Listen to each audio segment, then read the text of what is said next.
મને આમ ચડવા ઉતરવામાં બહુ તકલીફ પડે છે બરોબર હાલવું કેવી રીતના મારે હે ને આ ગટર લેન કરી દે એમને ને રોડ કરી દે એમને આમ હાલવું કેવી રીતના મારે હું ચડવા ગઈ ને તો હું પડી 3 ફેરી તો એમ કઈ દુખવા મળ્યા ડોસીમાં પડ્યા તો 3 ટાંકા આવ્યા એમ 1 નંબર વોર્ડમાંથી આવું છું સિંગલ ઇન્દિરાનગરમાંથી ગબ્બરભાઈ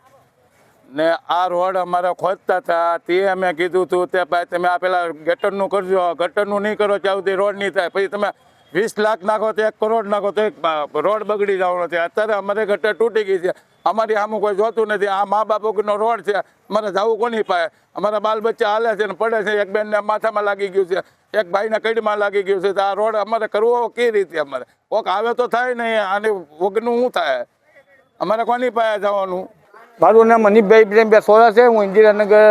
વિસ્તારની અંદર રહું છું અને આ રોડની અંદર છેલ્લા કેટલા વર્ષોથી જે રોડની તકલીફ હતી અને થઈ ગયા 10 દિવસ પહેલાં અહીંયા ખાતમુહૂર્ત થઈ ગયું પછી જે આ જે ગટરની જે લાઇનનું કામગીરી કરવાની હોય એ કામગીરી કરવામાં આવતી નથી અને જે ગંદુ પાણી જે છે એમાં સ્કૂલના છોકરાઓને પણ તકલીફ થાય છે બૈરાઓને જે